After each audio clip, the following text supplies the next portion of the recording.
dive into the Chicago Bears making more news about potentially moving to Indiana. New development that has everybody in the media and all the fans and residents of Illinois extremely confused about what the future of the Chicago Bears holds for us. I wish it was the Bulls because imagine if we could just avoid all of this stadium talk and just have the Bears build a stadium right next to the Bulls United Center. Like I'd rather just take that area.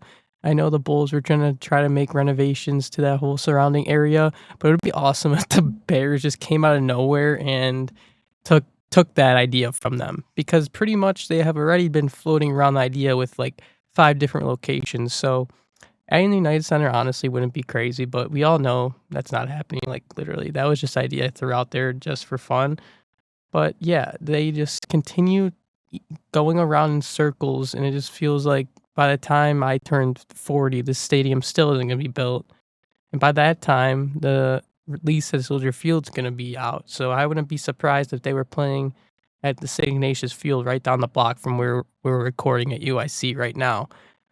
But it has a lot of people frustrated, has people confused on if it's more of like an Illinois legislative issue, or Indiana just is able to get things passed that we can't get passed here in Illinois. But we'll dive into that a little more later in towards the end of the episode. And we also are going to talk about the collision course that is the United States and Canada in the USA Olympics gold medal game.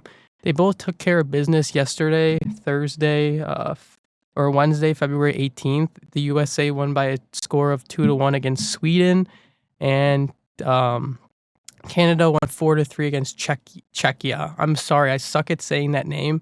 I've been practicing it the whole day to try to get it right. But I've seen other people online struggling with it too, so I don't feel as dumb. Because, like, why? There's, like, Czechoslovakia, Czechia. And don't even get me started, like, Slovenia and Slovakia are literally the same things. Like, I don't know the politics in that part of the country, but let's just let them be combined into one, so we don't have to look at all these same looking flags. And honestly, it's crazy that, like, you'll see, like, the medal count. Like, the other day I was looking at the medal count on my computer to see, you know, where the USA stacked up against all the other teams. And the amount of countries that are just in the Olympics because they have maybe a couple people performing is honestly, I know these countries, so don't come at me and saying that I don't know these countries, but just let's check the medal count right now. Live medal count checking on Thursday, February 19th. Bear with me. Bad podcasting, but the space is going to be filled because, you know, we're just talking. And with that being said, the USA women's team did win gold about an hour ago as I'm taping this, 2-1 against Canada. I didn't know any other teams in the Olympics women's besides Canada and USA because those are the only teams that got talked about. I feel like it helps that they opened up against each other on the first day of Olympic play, so that definitely made people. Maybe we just had a selective like memory of what happened for the rest of the series, but after that game, I kind of just put it in the back of my head and was like, okay, I'll remember USA women's will win the gold because Canada could not stop them that day. And going into the tournament, I believe that was their only competition that might have halted their gold medal chances.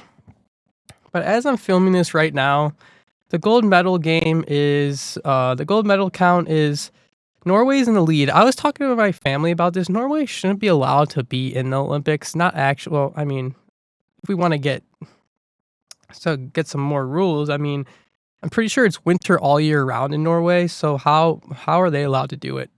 That's why they get pummeled in like the Summer Olympics because they don't have like warm weather. They could learn basketball in like some rundown gym, but they have these hills everywhere in Norway, I would assume, and they're probably just skiing down there every second. And they also like, I guess there's like a cross country skiing as well as a cross country skiing and like a rifle competition that's done in the Olympics. And apparently the Norwegians have this unlocked because they have the most gold medals in the history. And for gold, they have 16 gold medals, and the closest country has 9, which is the US.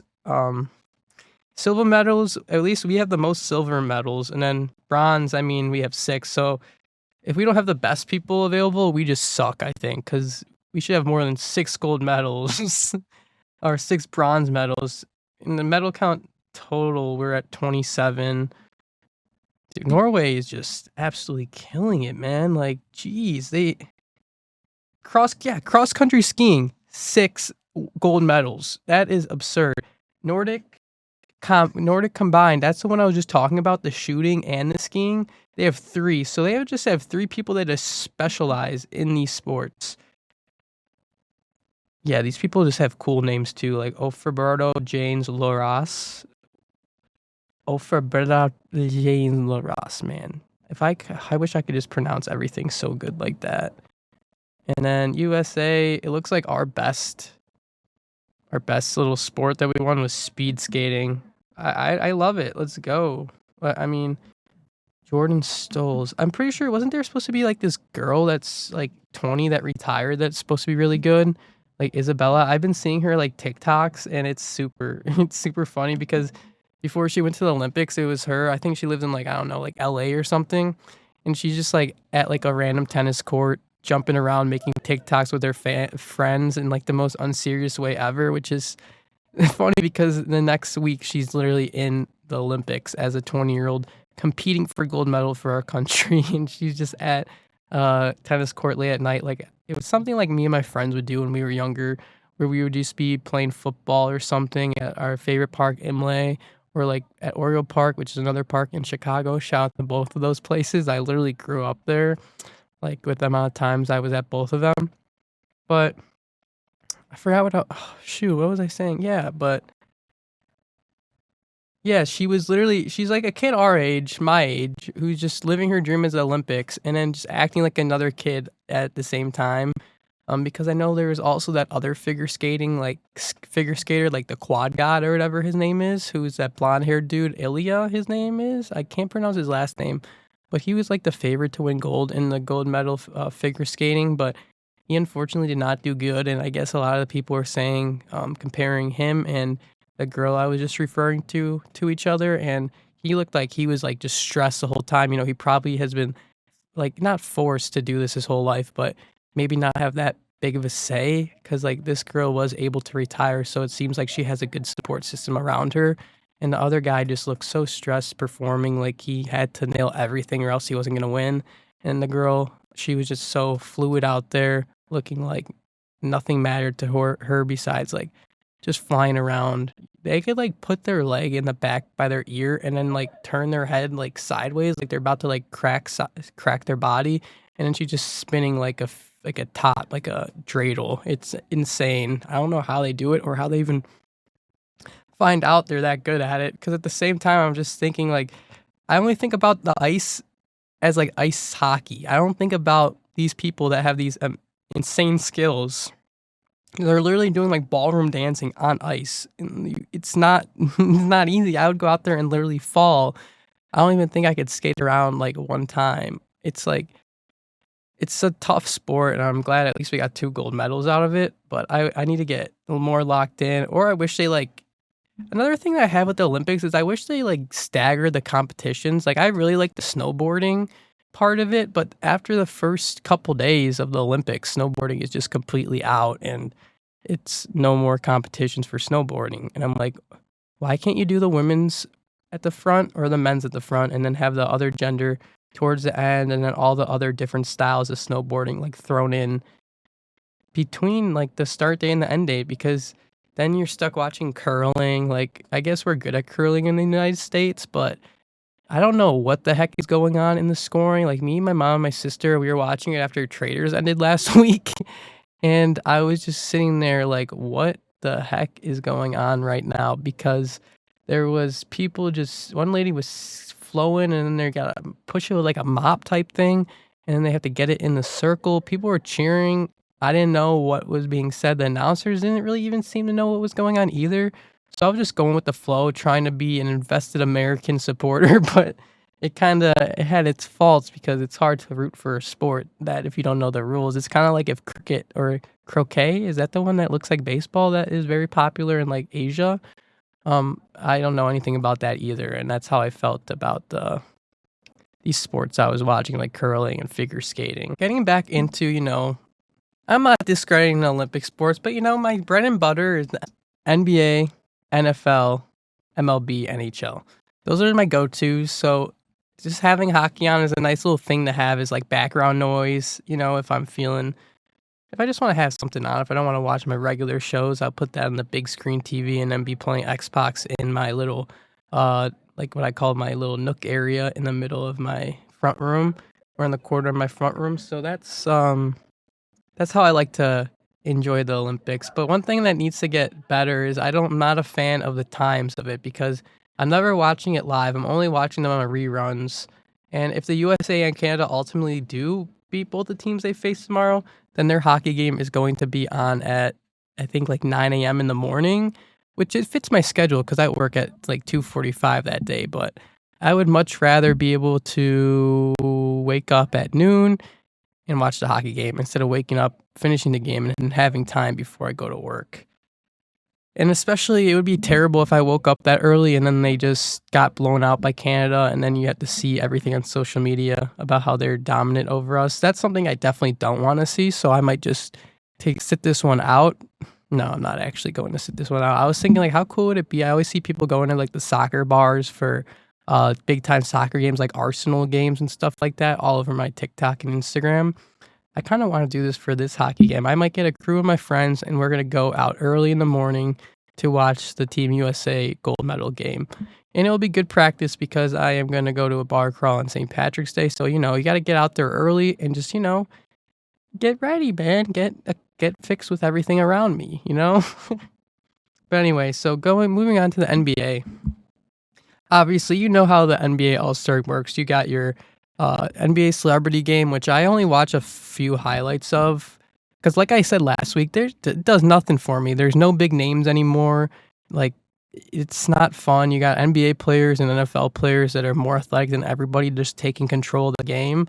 I don't want to see that. If I want to see them, I'll go tune into their highlights from the last NFL season, all right? I don't need to see them on my screen and on the NBA court. I see Amon-Ra enough on his podcast that he does with his brother, so I could take a break from him. That would be that would be cool. But yeah, so it starts with celebrities on Friday. Then there was also like a new celebrity 3-point contest this year that I saw. Caleb was like the third shooter. He did not shoot well, so I turned that off right away and like did not want to watch that again because that would have been depressing because Caleb's a boy and I don't want people roasting him. He gets roasted enough.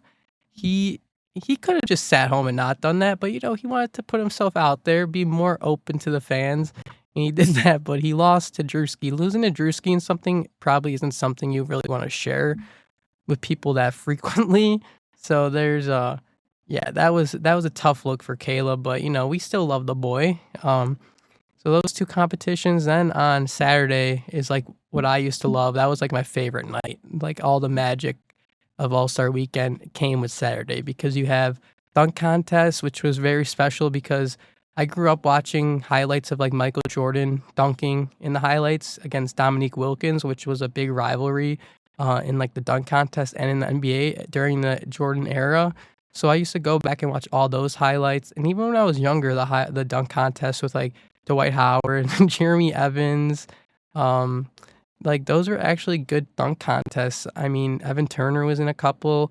They're good dunk contests because these guys were getting creative. I remember they would bring out multiple hoops and just really try to do crazy stuff. Now you're going to hear me saying a little bit, the things that we see at the dunk contests are like things that I've seen high school players do across the country, like since I was in 6th grade.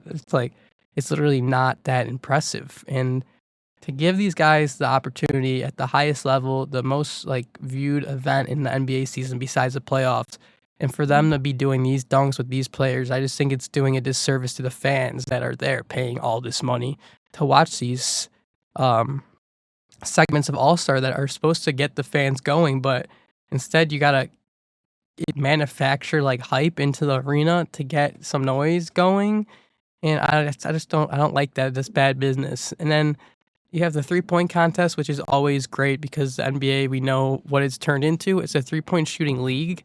So having the best shooters consistently each year is good for the sport, especially if you have like past winners like Devin Booker's won it a couple times. Uh, Dame, Steph, Clay, all these guys, like have them in like a competition together.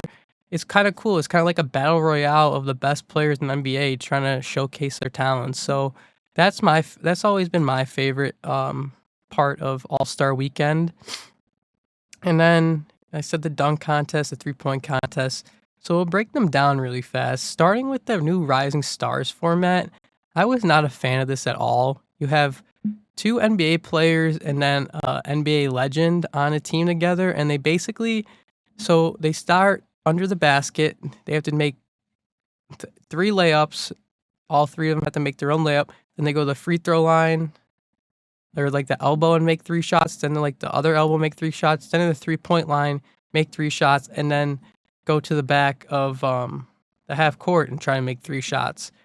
In the past, this has never worked. They done this in like 2015 when Del Curry, Steph, and Seth, the brothers Curry family, and then it was like some past families. Maybe was it? I forgot the exact family. Maybe the Currys. Yeah, I think it was I just said that the Currys. Maybe the Thompson brothers were in it. No, because there's only 2. The Holiday brothers, I think, were in one, or the Lopez brothers. Anyway, they had the same type of contest, and it was literally not fun at all. If you remember, I think it was like the same time that like the kid made the shot from half court, and he jumped in the big bucket of money, and then all the players like ran and surrounded him, and then you just see Kyrie picking up the money from the ground.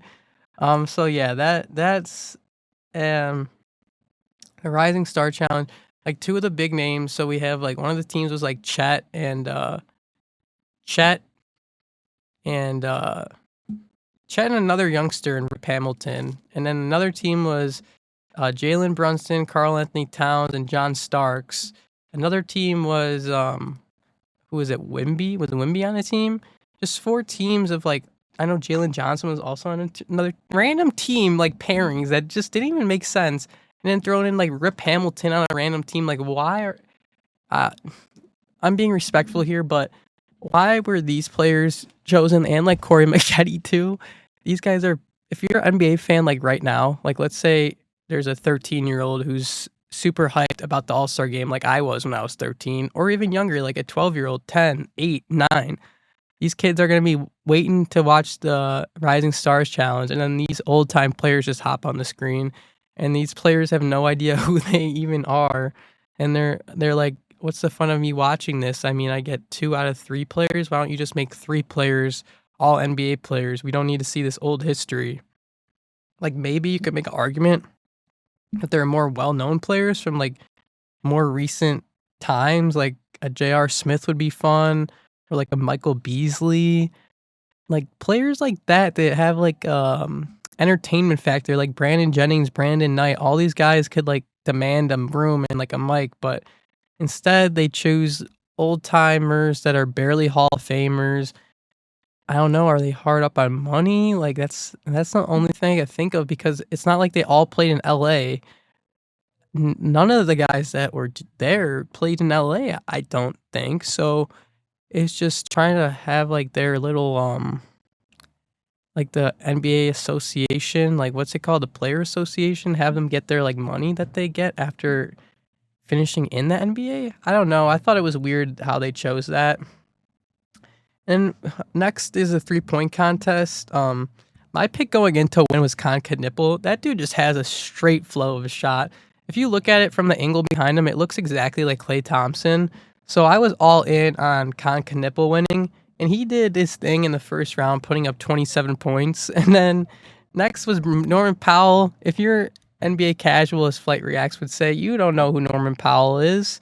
And if you turned it on, you might have thought he got into the wrong competition, because Norman Powell has a ugly ass jump shot. But somehow he still managed to put up 23. But good for him making the All-Star game. I mean, I guess the 3-point contest is cool too for him.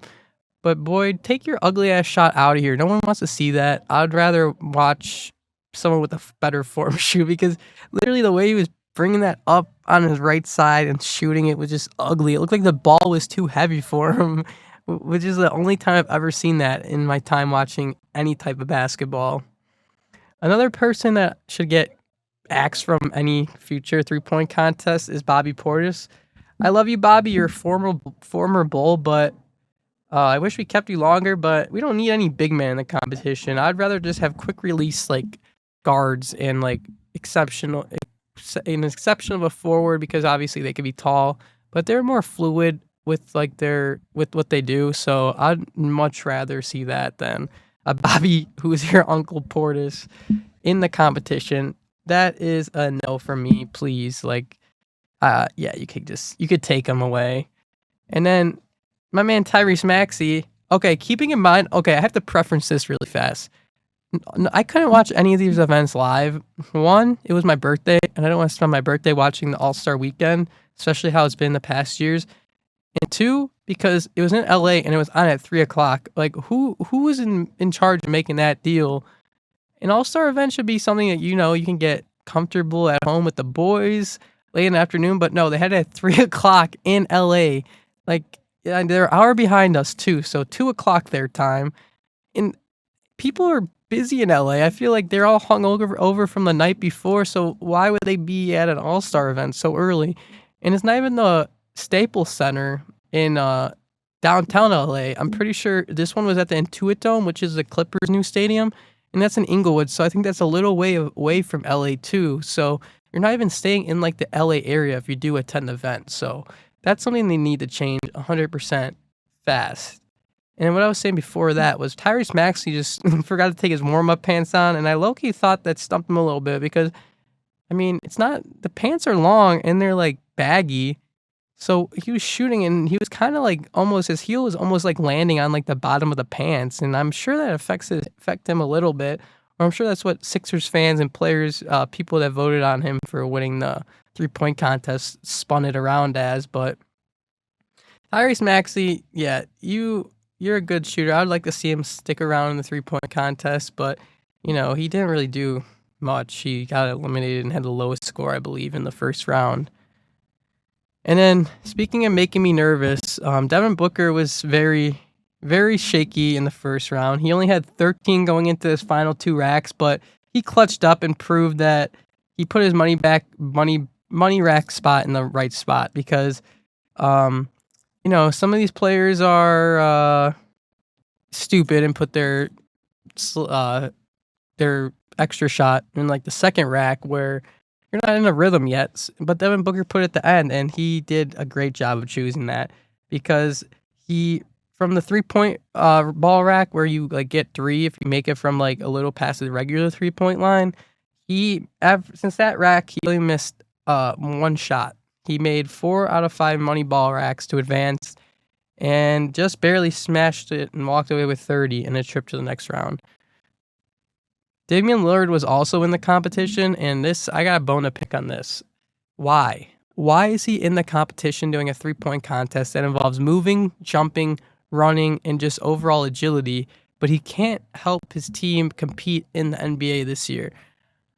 He's missing this whole season for an Achilles injury, but it seems to me that the Achilles is fine if he's able to do a 3-point contest. Don't you think if, let's say, going to a different sport, if Patrick Mahomes said to Roger Goodell, I want to participate in the Pro Bowl even though I just tore my ACL, Roger Goodell is going to tell him, dude, go sit down. You're not going anywhere near this field. It's literally not worth it. But Dame, I don't know who's advising him, but like a week before it was announced that he was going to be in it, and then we see him at the All-Star game. I'm not familiar with the Portland news, but I don't remember seeing anything from any Legion Hoop accounts, Hoop Central, not even the Troll account saying anything about Damian Lillard like being back. So it wasn't even like thought of. It must have been hidden very well by behind the scenes in his camp, and I don't even know if the Trailblazers knew about it. But I feel like, what was this talked about when he signed there in the offseason? Oh, I would love to come back to Portland, but only if I could have a year rehab, but make an exception for me to be in the 3-point contest. One that Steph wasn't even in, so it wasn't even like he was competing to be like tied with a certain number of 3-point contest wins. So I don't know. I feel like the NBA is always investigating stuff like about tanking and stuff like that. They need to do it for the Trailblazers, because they literally have a star player, an all-star in the league, like a NBA competitor. I'm sorry, MVP competitor, and he's just not playing the season, but he's comes for All-Star break. And like, I'm gonna get on to it later, but earlier Shams wrote an article about how there were discussions in late January at a meeting about how teams are gonna like help not tank or like make tanking not a thing anymore. But they are just looking past this when the best player on a team is purposely sitting out and showing that he's healthy enough to shoot.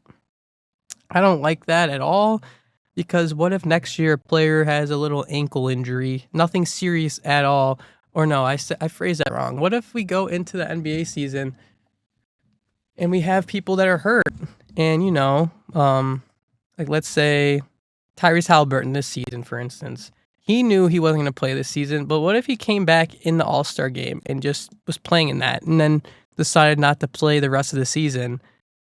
I think his team would be pissed. I think the fans would be pissed. I think everybody in the NBA would be pissed because that's just an insane precedent to set. And Damian Lillard did that the other day, and he ended up winning the three-point contest. Yes, you heard that right. Damian Lillard won a three-point contest in a final that included him, D-Book, and Con Knipple. Con Knipple felt the pressure because he's going up against two NBA superstars, and he was only able to put up 13 points in his final round. And Dame looked automatic. Literally, it looked like he has been practicing for weeks. He got 29 and went off on his money ball rack, going 5 for 5. And I mean, it literally nothing. He picked right like riding a bike for him. He picked up the ball and was just automatic again. And then D-Book went 9 of 10 for his first 2 racks. That's okay. And then he had Dame stressing. Okay, because it wasn't really that close. So he had Dame stressing towards the end because he could have tied down the last rack but missed 3 out of 5 money balls. And that choked right there because if he made at least one more, I think he would have won the competition or very much tied it. But that's not how it went for him. He did not take advantage of that at all. And then we actually do have the new format. They changed the format again to the All-Star game. If you remember back like 4 years ago when Kobe passed away, they did, I think it was, they had a target score where they played for a certain amount of time and then they added 24 onto that score in tribute to Kobe, and then you have to get that score in order to win the game. It sounds confusing, but not as confusing when you watch it. But this year definitely confused people too because it's a round robin type of format. I'd much rather have the games be longer because of 12-minute quarters in this type of format, even though there was 3 teams set up, it still felt like the games were going too quick because obviously it's the All-Star game. Fouls never get called in All-Star games, and there is no stoppages because of that. So they're just non-stop up and down the court, shooting, not fouling, letting people go by you. So you do the math there. Ball's not going out of bounds, no whistles are taking place, then it's going to go much faster than a game that has a bunch of out of bounces, timeouts, and stuff like that. But that doesn't happen in All-Star games, and it kind of just lost its luster. I don't know why they felt like they had to change it. It was perfect how it was, East and West. I mean, it gives, or not even the voting. The voting that they did was fun. Seeing the players draft players was fun to see. And now we have this bull crap of a 12-minute quarter. Sure, the game was close. That's what people kept saying.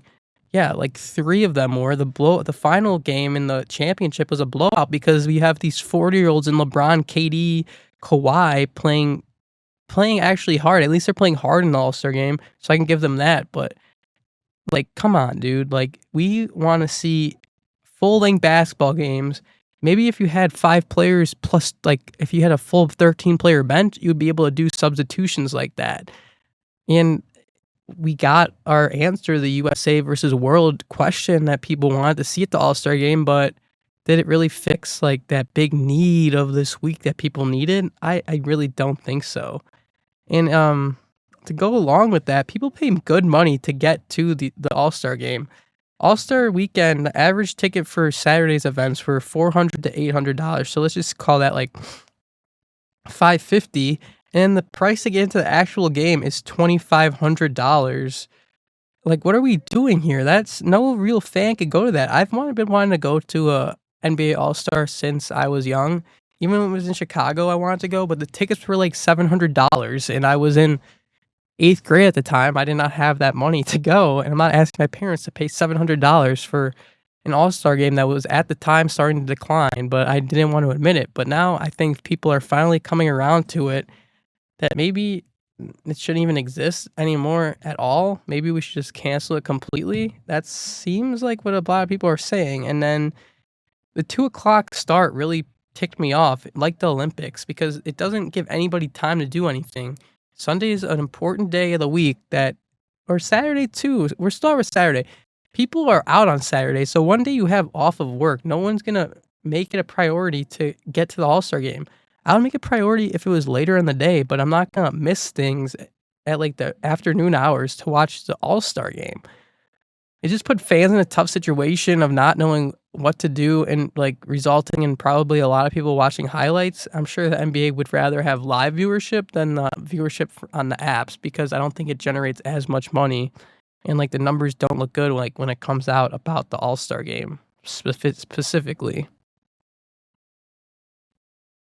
Another thing is, like, you don't know how long your favorite player is gonna play for. Like we've seen in the past with like Jimmy Butler, Luka, Jokic, Anthony Edwards last year just didn't even try when he was in.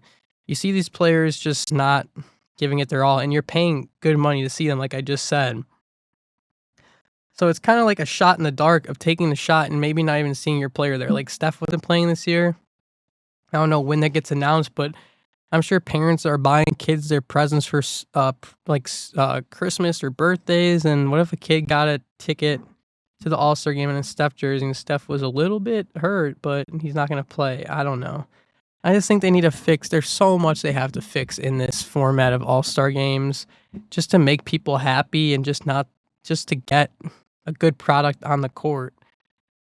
Because, like, when you look back at it, I think it could be as simple as, honestly, the players wearing their own jerseys in the game. Like, the new NBA All-Star jerseys are ugly. Let players wear, like, their throwback jerseys. Like, let a player, like, if Tyrese Maxey makes it, let him wear that black and gold Sixers jersey that Allen Iverson used to always wear. Like, that would make it a little more interesting. But, yeah, that's my thought on the three-point contest. And now on to the dunk contest. And this, if you missed it like me, you really did not miss anything, because this dunk contest was terrible. We have Jackson Hayes, Jace Richardson, Carter Bryant, and then Rashad Johnson. I don't know, some guy from the Heat. It's terrible. I talked about it last week. A terrible lineup for the dunk contest. But I like when the players go for these hard dunks, which the players in this dunk contest, I mean, I give them credit. They tried a hard dunk in their first attempt. But, yeah, I don't want to see them trying the same attempt 7 times, because they probably practiced that all week in the gym, as long as they found out they were doing it, they were probably practicing that dunk all day, every chance they were in the gym.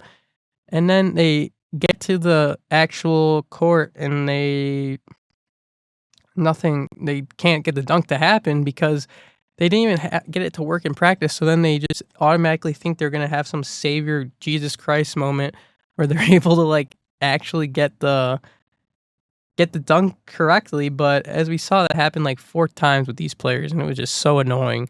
And then we have Jackson Hayes. I talk about Jackson Hayes every week. He should have been traded, cut, kicked out of the league multiple times, but he's still there. He was in the dunk contest, one of the biggest stages of a premier event. And this dude tried to dunk from the free throw line, but took off like 4 steps after it, and it was like a halfway down the baseline, or halfway down like the paint dunk. Bro, when I say I literally have seen this dunk happen at my high school, I literally did. People on the team, and also like people that didn't even play basketball, were able to do this type of dunk in the freaking gym before class at 6 in the morning, when their legs were not even like woken up yet. So Jackson Hayes, bro, I hate you so much. I don't care. Hate's a strong word, but he's just a scumbag. I wish him the worst. And then if they're like concerned with the viewership, I was thinking about this during the dunk. Bring an actual like dunk experts. Like, I know they're all over social media just doing insane dunks because it kind of shows like Mac McClung, like just have him in every year if you want cool dunks actually. Mac McClung's talked about how he didn't do the dunk contest because people were like discrediting all of his hard work of being a basketball player and thinking, oh, all he does is dunk.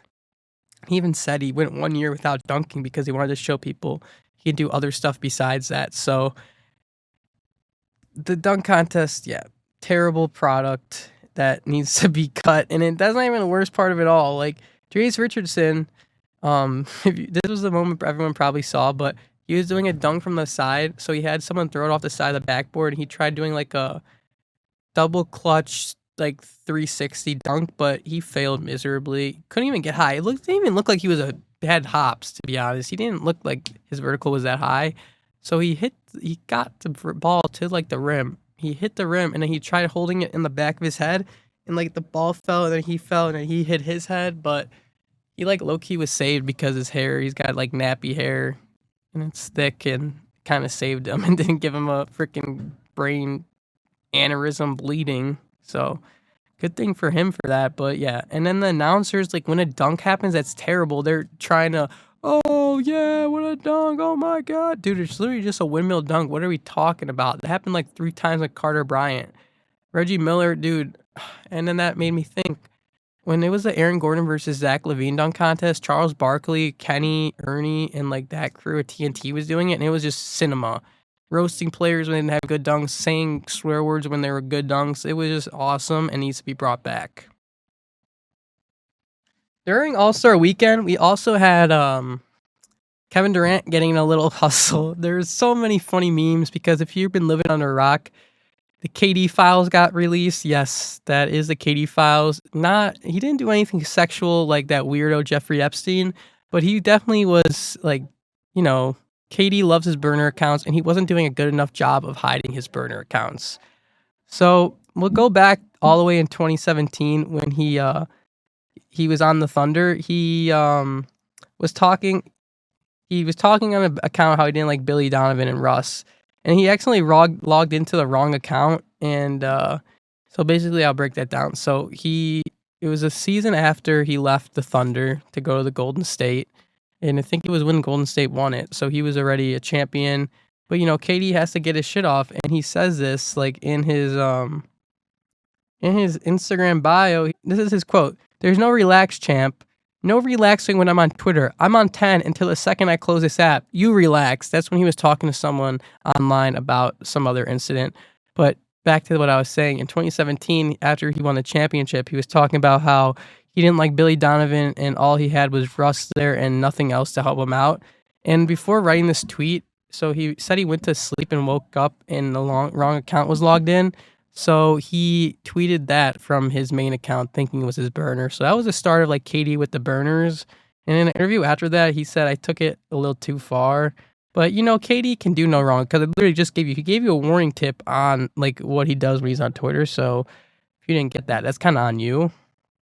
And then another thing that linked him this past week with a new burner is the profile picture for this account, which is called Get Off My Dickerson, the account is a profile picture of an owl, and Katie tweeted the same thing back on his own account. And then this account that I'm talking about was created like corresponding with when that picture of the eagle or the picture of the owl was taken. So it pretty much doesn't make KD in a good light, but also it could be someone going way too deep trying to make KD look bad. So that's also a possibility.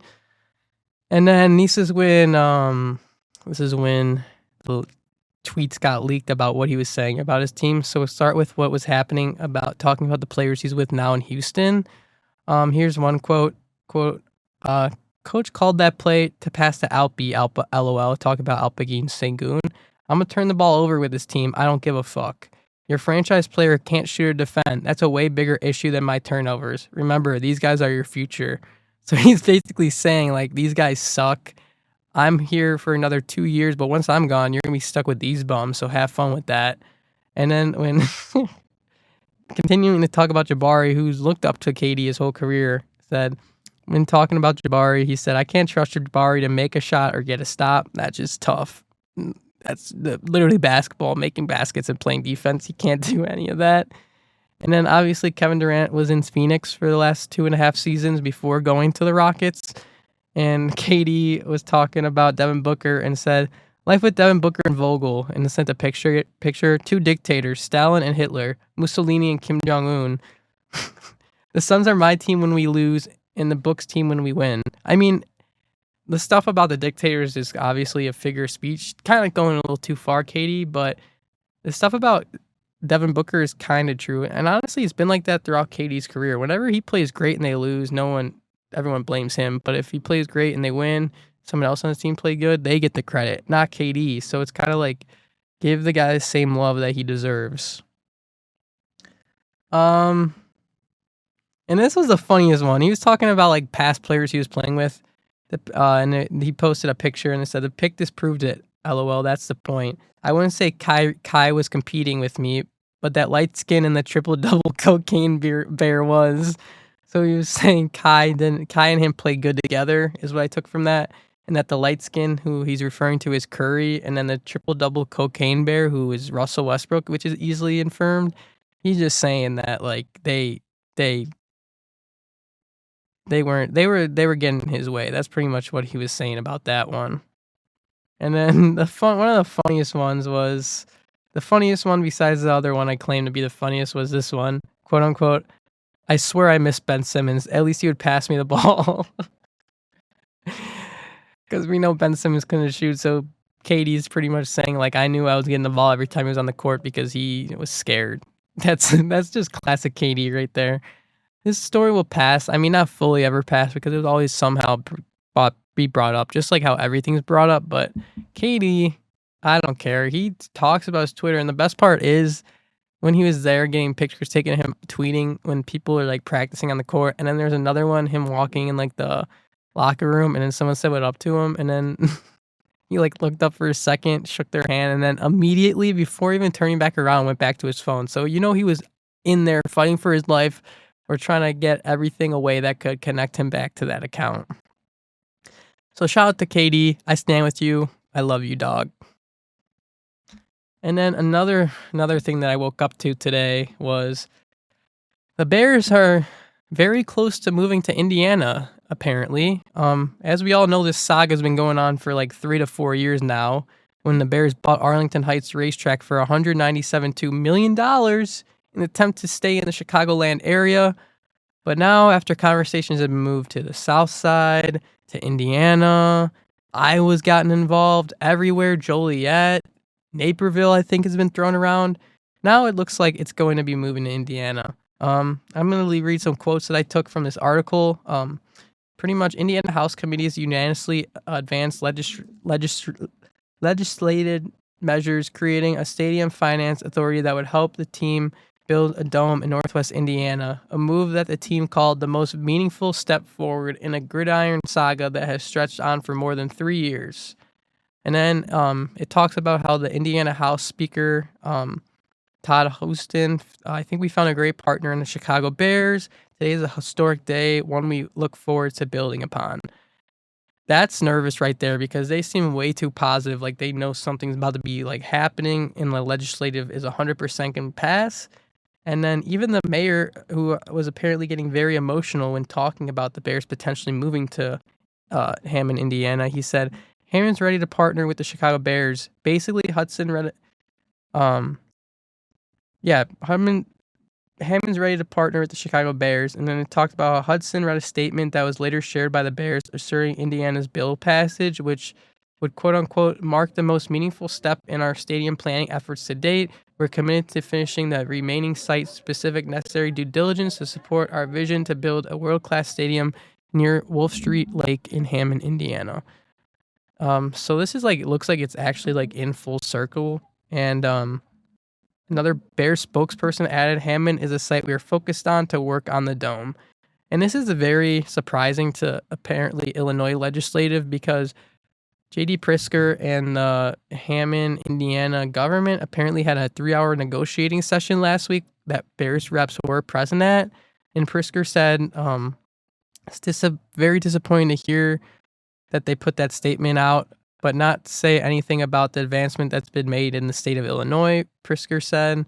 We're waiting to hear from the Bears on what they'd like to do next.